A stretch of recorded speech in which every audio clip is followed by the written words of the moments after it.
While I may not have been able to do an individual video for each of these coaching hires, I figured I'd try to lump all three of them into one and just give my overall thoughts about the move and how it affects the team going forward. So let's start with the first one that happened, and that would be the Jacksonville Jaguars hiring interim head coach Doug Marrone, who was also their offensive line coach from last year. And let me start off by saying, as much as I kind of saw this coming, I'm still very disappointed in the end result. I really do think that Jacksonville dropped the ball and could have gone with a much better option, considering there were a lot better options available.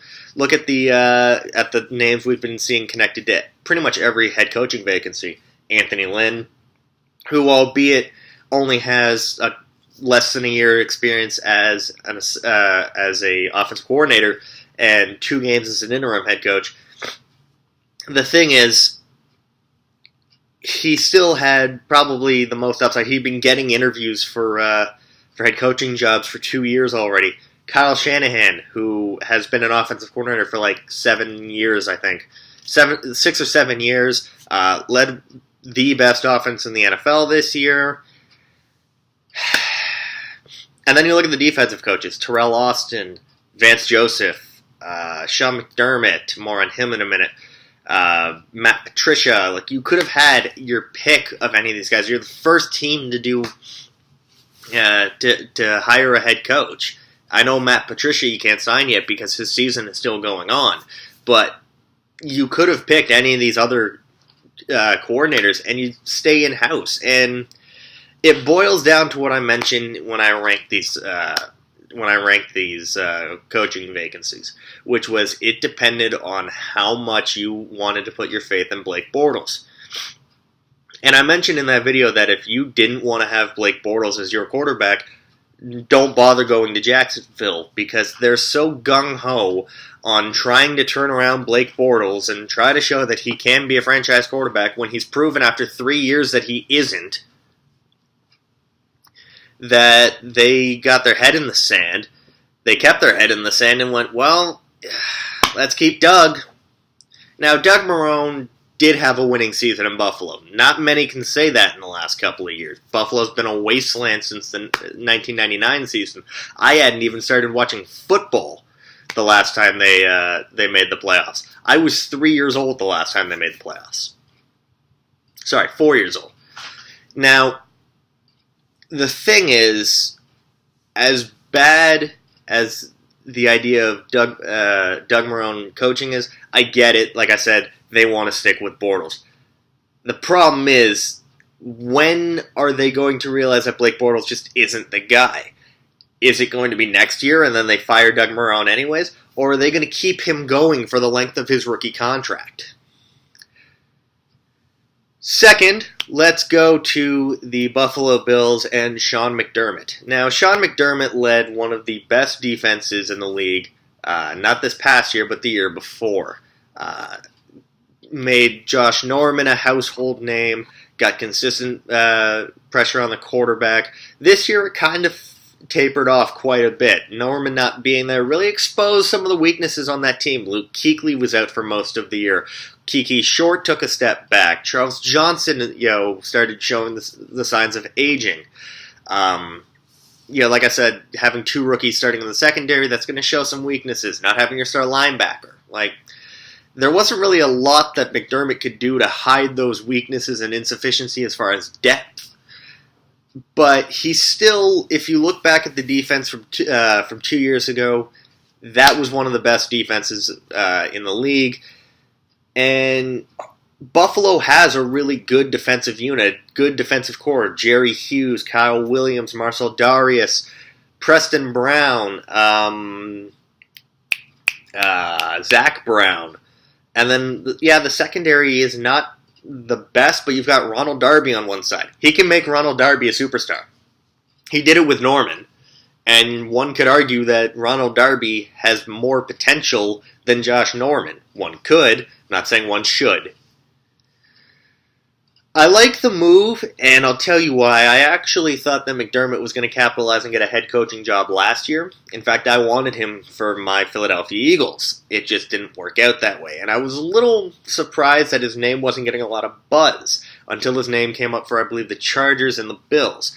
Now, some people in Carolina are thanking their lucky stars that Sean McDermott is out because, well, the defense took a step back this year. Defense took a step back this year for the reasons I mentioned a minute ago.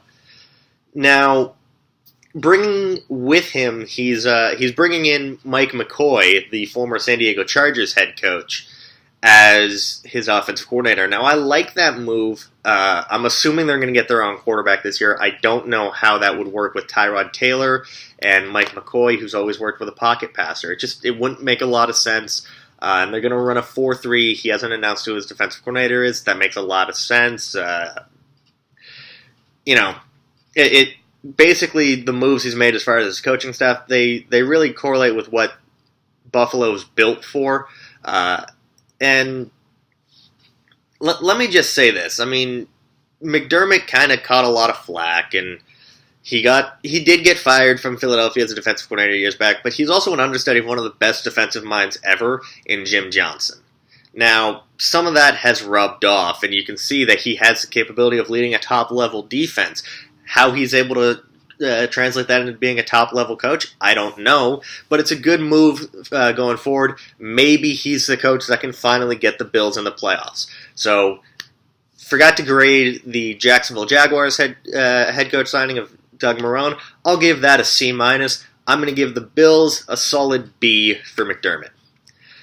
And bringing up the rear would be the Denver Broncos. They hired Miami Dolphins defensive coordinator Vance Joseph. Now, I mentioned Vance Joseph as a candidate for a couple of jobs in that coaching vacancies video, but I didn't think that he would really be an option for Denver, and I thought the obvious pick was going to be Kyle Shanahan.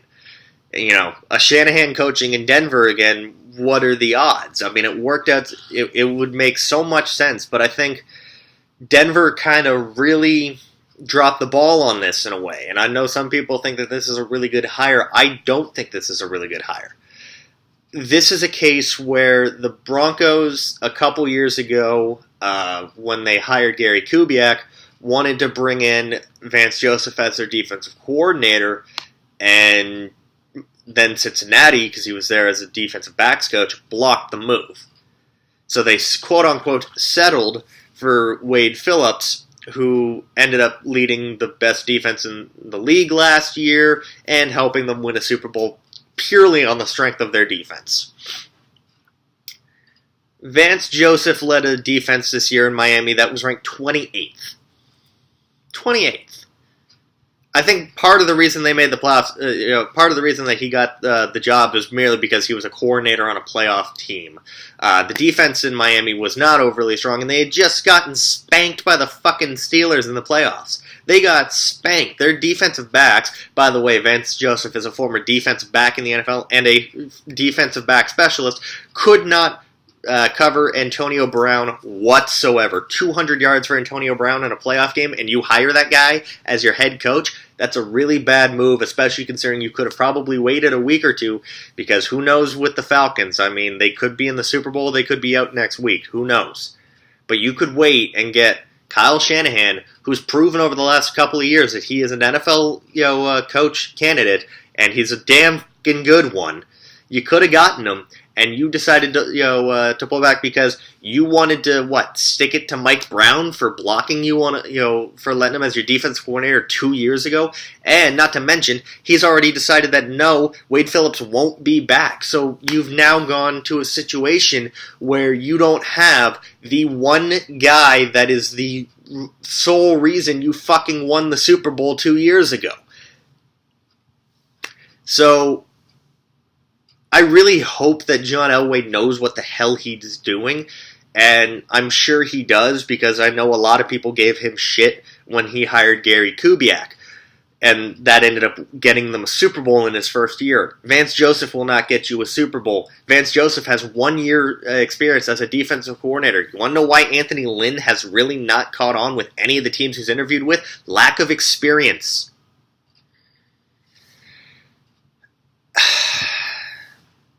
if I had to put a grade on this coaching hire, I'm giving it a D. Actually, no, I'm going to give it a D+, because I really think that they could have waited, found a much better option with a lot more experience that would have made a lot more sense. You're a team that struggles on offense with a great defense. Why are you hiring a defensive coordinator as your head coach? So that's going to do it for today. Again, like, comment, subscribe, leave your feedback. If you think I'm an idiot for any of these opinions, feel free to leave them down below. I read every comment, and I try my best to respond to every comment. Sometimes I do forget. Follow me on Twitter, and until next time, guys, peace.